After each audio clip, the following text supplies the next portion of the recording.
Greetings everyone. In this video we're going to explore the effects of myocardial ischemia on the EKG tracing. Let's review quickly the different components of the EKG and the different waveforms and what each represents. So the P wave represents atrial depolarization, followed by the QRS complex, which represents ventricular depolarization. So atrial and ventricular depolarization takes place and is represented graphically as the P and QRS complex.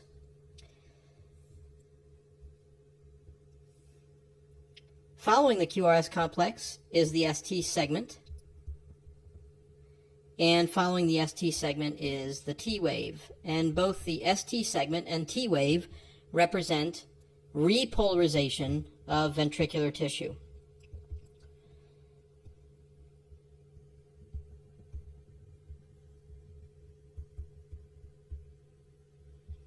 So at what point does ventricular depolarization end and ventricular repolarization begin? And the answer to that is in this magic point right here, known as the J point. And the J point is nothing more than the junction between ventricular depolarization and ventricular repolarization. So when the myocardium is ischemic, a couple changes occur on the EKG, but most are isolated to the J point itself, the ST segment, and the T wave. So when looking for myocardial ischemia on the EKG tracing, we're going to focus on the J point, we're going to focus on the ST segment, and we're going to focus on the T wave.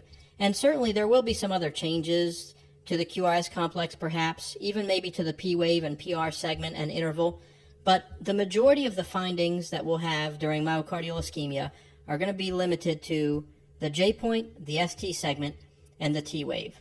So let's explore each one of those in depth. So the first thing we want to do is be able to identify and recognize where the J point is exactly. So as we said, the J point signifies the end of ventricular depolarization and the beginning of ventricular repolarization. Another way to look at it is that the J point is where there's a departure from the QRS complex into the ST segment and T wave. There's usually an acute angle that happens at this departure point. In this case, the J point is located right here in this tracing. There are certainly some other changes in these waveforms, and we'll explore those in a second. Right now, we're just looking to make sure we can all find the J point. Here's another example, and forgive me for the quality of the tracing. I don't know why it came out that way. The J point in this case is this acute angle that takes place at the end of the QRS complex and before the ST segment.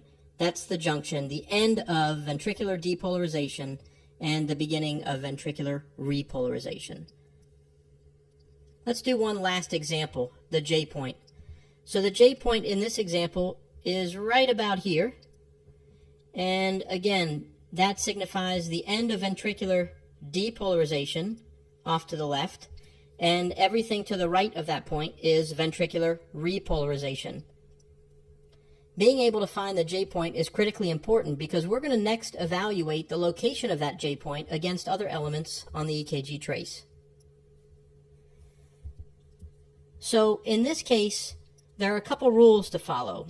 The first rule is, under no circumstance is it ever okay to evaluate the location of the J point against the PR interval or PR segment. It is never okay to do that because the PR interval may also be up or down, meaning that it has departed from the isoelectric or baseline, and we wouldn't want to compare two variables against one another to determine if one of them has moved. Instead, the rule is that the J point is only and always evaluated against the isoelectric line. So let me place the isoelectric line in this case, where that blue line is, and I'm also going to place a line where the level of the J point is, and that's just about right here. Next, what we want to do is we want to determine where the J point is in relation to the isoelectric line. In this case, it's pretty easy to see that the J point is well below isoelectric. In fact, it's about 3.5 or 3 millimeters below the isoelectric line. So one of the things that can happen with the J point is that the J point can drop down below isoelectric. We tend to refer to this as ST segment depression, but in reality, the better way to describe it is J point depression. Let's take a look at the other option that can happen. The other thing that can take place here, let's establish our isoelectric again. Here's our isoelectric line. Let's locate where the level of the J point is. It's just about there. And then we'll evaluate the location of the J point as it relates to the isoelectric. And in this particular case, we'll see that the J point is elevated compared to the isoelectric line. And so this is the second option that can occur during ischemic change, and that is that the J point can depart from isoelectric and it can rise above the isoelectric line. We colloquially refer to this as ST segment elevation, but again, the better way to describe this would be to call it J point elevation. So the two changes, J point depression or ST segment depression, or the J point can elevate, J point elevation, or ST segment elevation. Both of those things can occur during myocardial ischemia. Next, we want to look at the shapes of the ST segments themselves. And one of the ways we can do that is by drawing a line from the end of the QRS complex to the tallest point of the T wave. And so we're going to do that here, and we're going to identify a specific pattern. So when we find the end of the QRS complex, it's kind of hard to determine where exactly the J point is here. So instead of looking specifically for the J point, we're going to evaluate the shape of the ST segment and T wave in its early stage to determine if the pattern of ischemia exists. So in this case, when we draw a line from the end of the QRS complex to the very tallest point of the T wave, if any of the ST segment or T wave lies above that line that we drew, that is a pathological finding that is most consistent with ischemia on the EKG. This is also referred to as convex ST segment. So this is a really important finding, and convex ST segments are always abnormal. And convex ST segments are those ST segments that present with an ST or T wave that lie above a line drawn from the end of the QRS complex to the tip of the T wave. Convexity in the ST segment is always bad news. It always indicates that there's a problem, and almost always that problem is an ischemic change. Let's look at some other ST segment shapes that can occur. This next one is a flat ST segment.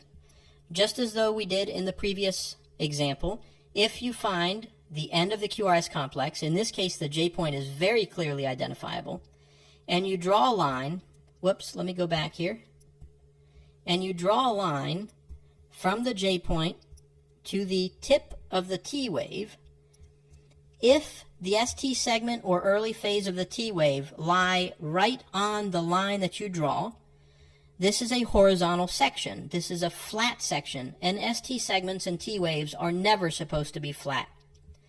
Another example of that is in this right-hand illustration. Again, I apologize for the quality of the tracing. If we draw a line from the end of the QRS complex, the J point, through the ST segment, you'll notice that that ST segment is also flat. Flat ST segments are always abnormal. So we talked in the previous example, that convex ST segments are always abnormal. And now we're going to say not only are convex ST segments abnormal, but flat ST segments are also abnormal. Flat ST segment, always a bad sign. There are only two things that cause ST segment flattening, and those involve myocardial ischemia or hypocalcemia. And so when we look at these ST segments, when we're looking at the shape of the ST segments, convex ST segments are bad, and flat ST segments are always abnormal findings. Next, we're going to look at the third possibility, and this third possibility, as we find the J point very clearly identifiable here, and go to the tip of the T wave, what we find here is that the ST segment actually dips below this line. And typically, when we find an ST segment that is concave ST segments are almost always normal findings, or they're normal variants of benign conditions. They don't typically identify ischemia on the tracing. That's not always 100% or conclusive, so it's sometimes possible to have acute ischemic change that creates a concave ST segment. In fact, this particular tracing and example that I'm using is from a patient with myocardial ischemia. So convex ST segments and flat ST segments are always abnormal findings. Concave ST segments are typically from benign presentations, but they can also be from ischemic change. So we have to be careful with the concave presentation because it can be benign or it can be a more sinister presentation such as myocardial ischemia. All right, now for field providers, for folks who want an expedient method of looking at the ST segment without spending too much time on it and determining if it's okay or if it's bad, this is my recommendation to you. Draw some eyeballs on it. And so what I mean by that is find your ST segment in early part of the T wave and put some eyeballs on it. And if this frowns at you, if you get a frowny face out of it, right, this is always bad. And badness on the EKG, think of ischemia. So put some eyeballs on the ST segment and T wave. If they frown at you, that's bad. The next possibility is to put some eyeballs on those two flat ST segments that we looked at just a little while ago. Again, these don't look like very happy ST segments. Flat ST segments are also bad. Think ischemic change. So concave ST segments, our next presentation. If you put some eyeballs on this guy, it's actually pretty happy. And so happy ST segments typically mean benign condition, but not always. And so we have to be careful with this guy. Frowny faces and sad faces are always bad. Happy faces are usually benign, but can sometimes be related to ischemic change. Next, we want to look at the ST segment itself and the direction or the slope in which it's traveling. So there are three possibilities. It can be an upward or an upsloping ST segment. It can be a horizontal ST segment, or it can be a downsloping ST segment. So horizontal ST segments and downsloping ST segments are always bad. And again, when you think of badness on the EKG, you're thinking about myocardial ischemia. Upsloping ST segments can sometimes be okay, but they have to be rapidly rising. You normally see this like a much more acute, almost vertical approach. You'll see this sometimes in stress testing with a person who's got a healthy heart and has a completely normal stress test. The ST segment will dip a little bit below isoelectric because the person is exercising. There's a little bit of a supply and demand imbalance. And so the myocardium is just repolarizing a little bit differently. In this case, and in this example, however, the slope of the ST segment is really lazy.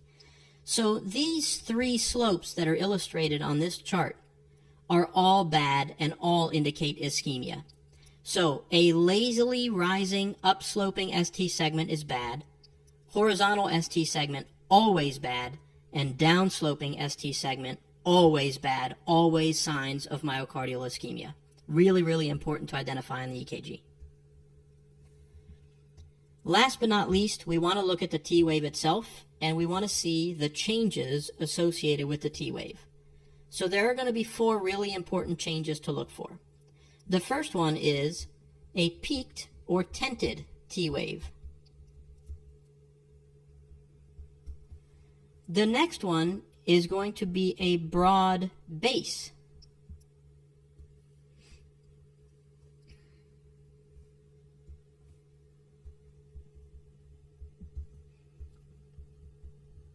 Next, we're going to look for the symmetry of the T wave, and we're going to determine if the T wave is hyperacute.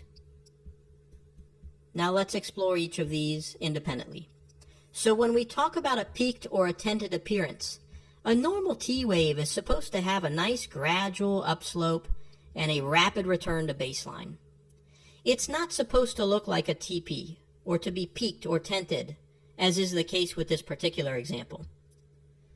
The next thing we want to look at is we want to look at the base of this T wave. Look how massive and broad this T wave base is. It really shouldn't be that broad. It should be much more narrow. So a peaked or tented T wave, a broad base T wave, always tell us about a problem that's going on. Now we look at the T wave symmetry. So if we were to evaluate the T wave's left and right legs with respect to a vertical line that we draw, that wasn't very vertical. Let me try that again.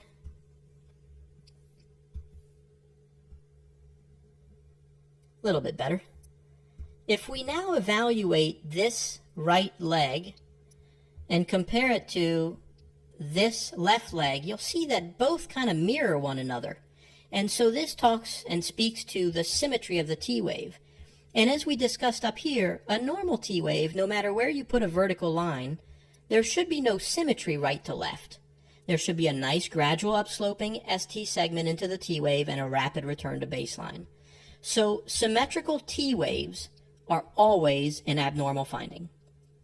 Last but not least, we want to evaluate if the T wave size is hyperacute. And when we talk about hyperacute T waves, we talk about a T wave whose amplitude exceeds half the amplitude of the QRS complex. So if it's greater than half the amplitude of the QRS complex, we refer to that as a hyperacute T wave. And in this case, you'll see the T wave is actually taller than the QRS complex. Not by much, but it's actually taller than the entire complex. So this illustration shows us peaked or tented T wave. It shows us a T wave with a really broad base. It shows us a symmetrical T wave. And it shows us a T wave that is hyperacute in nature. These four findings are critically important to recognize on the EKG tracing because they tell us about EKG badness. Specifically, they tell us about myocardial ischemia. So what do we do with all this? And let's summarize what we talked about. So when you approach the EKG, after you've done your rhythm identification and interpretation, if you're looking for ischemic change, you're going to look for the J point, you're going to look at the ST segment, you're going to look at the T wave. Specifically with the J point, you're going to determine, is there J point depression or elevation?